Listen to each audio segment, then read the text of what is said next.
여러분은 달에 가는 로켓을 타요. 착륙하고 작업복을 입고 달 표면에서 물을 뽑아내는 지역 공장으로 출근하죠. 거기엔 연료 공장도 있어요.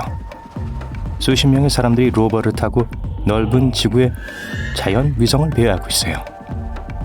교대 근무가 끝나면 다시 로켓에 탑승해요. 일반 버스처럼 여러분을 집으로 데려다줘요. 이건 바로 나사가 계획하고 있는 겁니다. 그리고 이 프로젝트의 첫 단계는 프라임 1 미션이에요.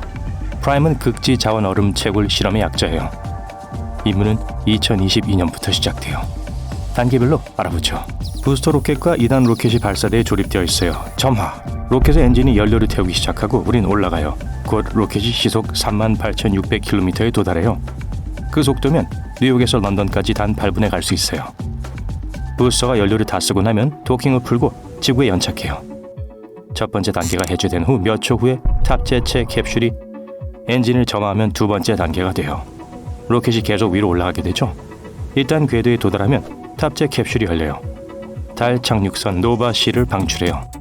세단만큼 길고 보통 사람 키보다 약간 더 넓은 원통의 우주선이에요.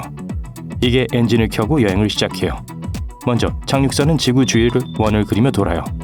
이건 연료를 많이 낭비하지 않고 속도를 낼 수 있게 해주는 중력 조작이에요.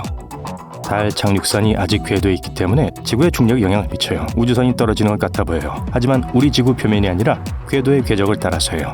지구를 한 바퀴 돈 후 착륙선은 궤적을 조정하고 달로 향해요. 날아가야 하는 거리는 38만 4천 킬로미터예요. 이건 지구를 9바퀴 반 돌거나 미 대륙 횡단을 93번 한 것과 같아요. 현대 우주선은 이 거리를 단 9시간 만에 주파할 수 있어요. 이건 뉴욕에서 로스앤젤레스까지 비행기로 가는 것보다 좀 더 걸리죠. 동시에 첫 우주 비행사들이 달에 착륙하는 데는 약 72시간이 걸렸어요. 곧 노바-C가 목적지에 가까워져요. 하강하면서 달 주위에 또 다른 원을 그려요. 과학자들이 이미 착륙하기에 완벽한 장소를 정해놨어요. 몇 가지 요구사항이 있죠. 우선 이 장소 표면 아래에 얼음이 존재할 수 있다는 징후가 있어야 해요. 둘째로 달 착륙선이 지구와 무선 통신을 유지할 수 있어야 해요. 이건 만약 착륙선이 달 뒷면에 있다면 불가능할 거예요. 최초의 우주 비행사들이 지구의 천연 위성 주위를 비행했을 때 통신이 몇 분간 끊겼어요. 우주선이 달의 그림자에서 나왔을 때 비로소 연결이 재개되었죠. 그리고 착륙의 마지막 조건은 햇빛이에요. 착륙선에는 과학 장비, 내장 컴퓨터, 통신 모듈에 동력을 공급해줄 태양 전지판이 있어요. 그래서 직사광선이 필요해요. 착륙선이 달 표면에 점점 가까워지고 있어요. 착륙 지점에 접근하면서 우주선이 속도를 줄여 이제 공중을 맴돌아요. 몇 초만 더 그리고 착륙했어요. 우주선이 연착했어요. 이제 표면을 뚫어야 할 때예요. 이걸 위해 착륙선에는 새로운 지형을 탐험하기 위한 레골리스와 얼음 드릴이라고 불리는 장치가 있어요. 간단히 말해서 1m 길이의 큰 드릴이에요. 거의 성인 다리만큼 길죠. 적당한 장소가 정해지면 장치가 달 토양으로 내려져요. 땅을 파는 데는 몇 가지 단계가 있어요.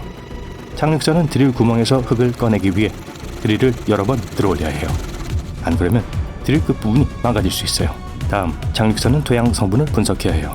이걸 위해 달 활동을 관찰하는 질량 분석기를 탑재하고 있는데 간단히 엠솔로라고 해요. 이 작업은 단순한 원리에 기초해요. 토양 입자를 이온화하거나 충전시켜 움직이게 해요. 그럼 이게 강한 자기장을 생성하는데 이게 전하 입자에 영향을 미쳐요. 궤적을 바꾸게 만들죠. 다른 물질, 그들의 분자, 그리고 원자들이 자기장에서 다르게 움직여요. 그래서 궤도의 변화를 분석함으로써 우린 각 입자의 질량과 전하를 확인할 수 있어요. 우리가 다음으로 해야 할 일은 멘델레예프 주기율표를 보고 샘플에서 어떤 원자를 찾을 수 있는지 보는 겁니다. 과학자들은 H2O, 물을 찾기를 희망하죠. 달의 남극은 드릴이 닿을 수 있는 곳에 얼음이 있기에 이상적인 장소예요. 적도는 무선 접촉을 유지하고 착륙선의 태양 전지판에 전력 공급하기에 좋은 장소죠. 하지만 이곳은 너무 뜨거워서 얼음이 없을 거예요. 착륙선에는 또한 달 호퍼도 운반되어 있어요. 이건 달 표면을 탐사하는 데 사용될 겁니다. 약 0.9kg의 짐을 나를 수 있어요. 과학자들은 또 5G 통신 기술을 시험해 볼 거예요. 착륙선에는 이를 위한 몇 가지 특수 모듈이 있어야 할 거예요. 만일 실험에 성공하면 사람들은 지구에서처럼 달에서의 통신을 위해 이동 전화 서비스를 사용할 수 있을지도 몰라요. 하지만 이 임무의 주 목표는 달에서 발견된 자원이 미래에 사용될 수 있다는 걸 증명하는 거예요. 빠르면 2023년 나사는 달의 자율주행 탐사선 바이퍼, 휘발성 조사 극지 탐사 로버를 보낼 계획이에요.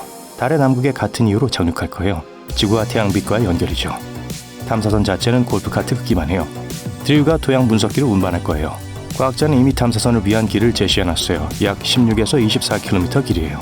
바이퍼가 이 경로를 따라 이동하는 데는 100일이 걸릴 거예요. 달 얼음을 찾기 위해 흙을 파내고 지도에 발견 표시를 할 겁니다. 우주 비행사들이 달에 도착할 때에 대한 대비도 필요할 거예요. 또한 그들에게 물과 같은 귀중한 자원을 제공하는 데 도움이 될 거예요. 20년대 후반에 나사는 아르테미스 임무를 시작할 거예요. 이 목적을 위해 과학자들은 수십 년 동안 오리온 우주선을 제작해왔어요. 여기에 우주 비행사 6명을 태울 수 있어요. 오리온을 궤도에 올릴 발사체는 우주 발사 시스템이라고 불러요. 준비만 되면 인류 역사상 가장 강력한 로켓이 될 거예요. 첫 비행편은 무인이에요. 2022년으로 예정되어 있어요. 달 착륙선처럼 우주선이 궤도로 올라가 우리 행성을 한 바퀴 돌고 달에 갈 거예요. 일단 인공위성에 도착하면 6일 동안 궤도에 머물렀다가 지구로 돌아오게 되죠. 우주 공간에서 총 25일을 보낼 예정이에요. 두 번째 미션은 2023년 9월에 계획되어 있어요. 이번엔 4명의 우주 비행사를 달에 보낼 거예요. 그들은 지구의 자연 위성 주위를 날다가 달 표면에 착륙하지 않고 돌아올 거예요. 1972년 이후 최초의 유인 달 탐사가 될 거예요. 세 번째 미션인 아르테미스 3호는 2024년 첫 달 착륙 55주년 기념일로 예정되어 있어요. 4명의 우주 비행사들이 달의 궤도로 여행할 거예요. 그곳에 도착하면 그중 2명이 HLS로 이동할 겁니다. 이것은 스페이스X가 디자인한 새로운 달 착륙선이에요. 그런 다음 달 표면에 연착륙할 거예요. 우주 비행사들은 그곳에서 며칠을 보내게 됩니다. 그런 다음 착륙선이 궤도로 다시 날아가 오리온과 도킹해 지구로 돌아올 거예요. 또 달 궤도의 우주정거장 루나 게이트웨이를 건설할 계획도 있어요. 거의 국제 우주정거장과 비슷할 겁니다. 국제 우주정거장처럼 많은 모듈로 조립될 거예요. 동력과 추진 요소도 있을 겁니다. 조종 및 추진 엔진을 장착한 최초의 모듈이 될 거예요.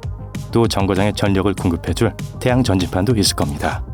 한 개의 모듈이 통신과 급유를 포함한 여러 목적을 수행할 거예요. 여러 생활 모듈도 있을 거예요. 최대 90일 동안 여러 명의 우주 비행사를 머물게 할 수 있어요. 바로 거기서 먹고 자고 훈련하고 과학 실험을 하게 될 거예요. 정거장에는 로봇팔이 설치될 겁니다. 정거장 밖에 추가적인 과학 장비를 설치하는 것뿐만 아니라 우주선이 정거장과 도킹하는데 도움이 될 거예요. 에어락 모듈도 있을 거예요. 다가오는 우주선은 거기서 정거장과 도킹할 수 있을 겁니다. 마치 하차하고 승객을 태우는 주차장과 같은 곳이죠. 우주 비행사들은 또 그걸 우주로 통하는 문으로 사용할 수 있어요. 달 토양 샘플을 우주 정거장에 전달할 소형 우주선 샘플 반송선이 있을 거예요. 완전 로봇화될 겁니다. 게이트웨이는 우주 국제 정거장보다 훨씬 작을 거예요. 비교하자면 지구에 가까운 정거장은 현재 11개의 모듈로 구성되어 있어요. 그리고 총 비용은 약 178조 원이에요. 미래에는 이 정거장을 화성이나 먼 우주로 우주선을 보내는 발사대로 사용할 거예요. 국제 우주 정거장에서 발사된 로켓은 지구의 중력과 싸울 필요가 없기 때문에 훨씬 적은 연료를 사용할 거예요. 하지만 방사능으로 인해 게이트웨이에 있는 우주 비행사들은 국제 우주 정거장보다 더 위험하게 될 겁니다. 지구의 자기장은 태양의 해로운 광선을 분산시키는 방해 역할을 해요. 그리고 그곳에 머무는 우주 비행사들은 지구에 있는 상업용 비행기 승객들보다 더 많은 방사능을 받지 않아요. 달은 우리 행성의 자기장에서 너무 멀리 떨어져 있어요. 그래서 게이트웨이 정거장의 모든 모듈은 태양 복사로부터 추가적인 보호가 필요할 겁니다.